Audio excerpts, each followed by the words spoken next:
So starting with our criminal justice system.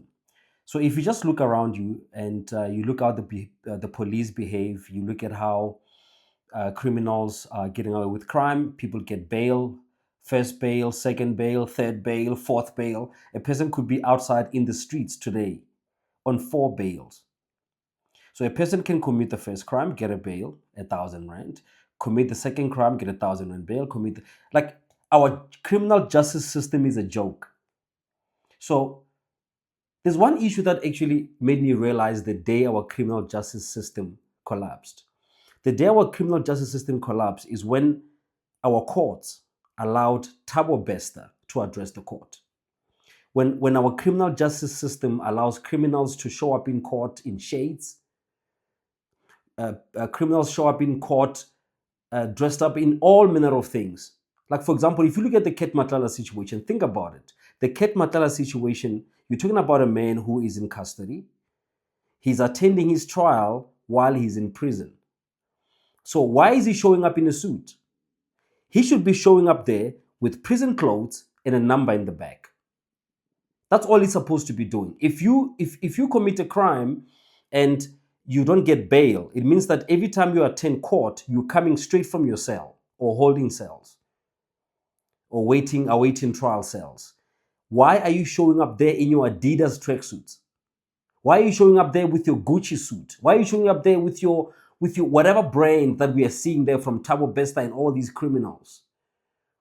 If you are attending court coming straight from prison or awaiting trial, you're supposed to show up there in prison clothes. Do you know why? Because you live there. So we have a situation in our country where our criminal justice system has become a joke because people have found loopholes. They're using our court systems to get their agenda going where people can commit crime over and over and over and nothing happens to them. I mean, look at the issue of Ket Matlala as well, where this man had more than 5 cases thrown out of court. And if you go back to those cases, you'll realize how serious they are. And when we eventually catch him, he's committed so many crimes. So the ANC destroyed the criminal justice system of South Africa, where nobody respects the law because the law enforcement officers don't respect themselves. Nobody is making sure that we can have programs on TV that promote being a good citizen, programs on TV that condemn crime, programs on TV that teach you about your rights when the police come and arrest you, programs on TV to make sure that kids can understand that crime doesn't pay.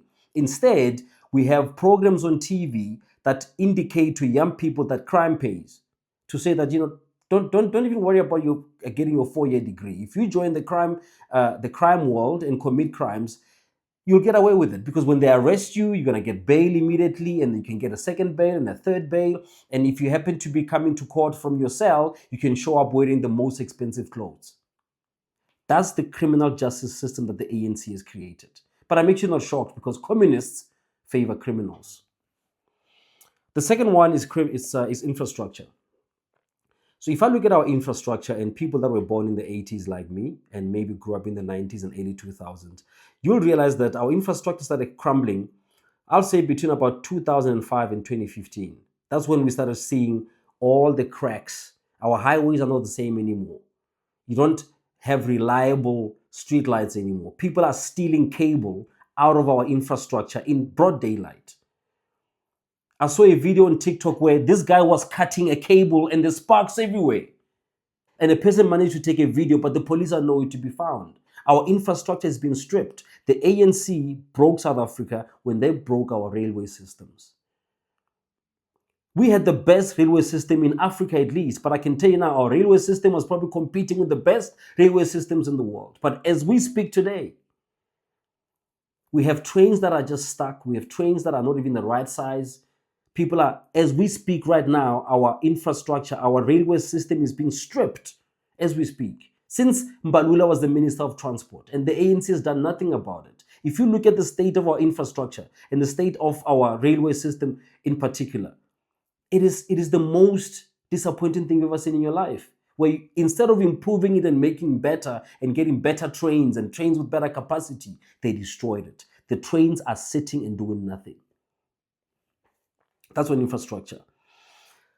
And I don't even want to touch on the municipalities because, anybody that has been in South Africa for the past 25 years, when I went to the University of Pretoria, I stayed in Arcadia. And when I stayed in Arcadia between 1999 and 2001, one of the things that I miss about Arcadia is that when I was living there, we had families. There were apartments and flats for families. People that worked for the government stayed in Arcadia. People that worked at embassies stayed in Arcadia. Students that were going to universities and colleges were staying in Arcadia. There was a park on Park Street there in Arcadia, and the last time I went there, now it's fenced. There's a park that we used to go there and do some sports activities. So if you've been in South Africa for the past 25 years, you know how the infrastructure looked back then and what it looks like now. The issue of potholes is a new issue. We never had to deal with potholes, ever. But the ANC destroyed it.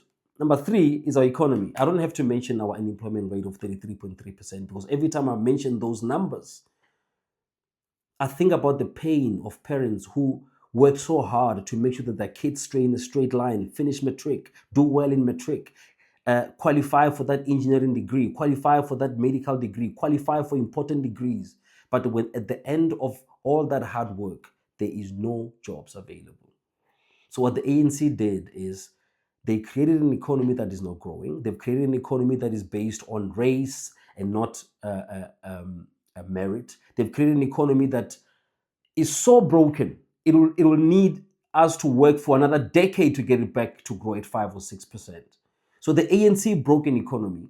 And when the economy is breaking as it is breaking now, where there are no jobs available, they are not willing to change their ways. They're not willing to turn away from communism and focus on economic solutions that will create jobs.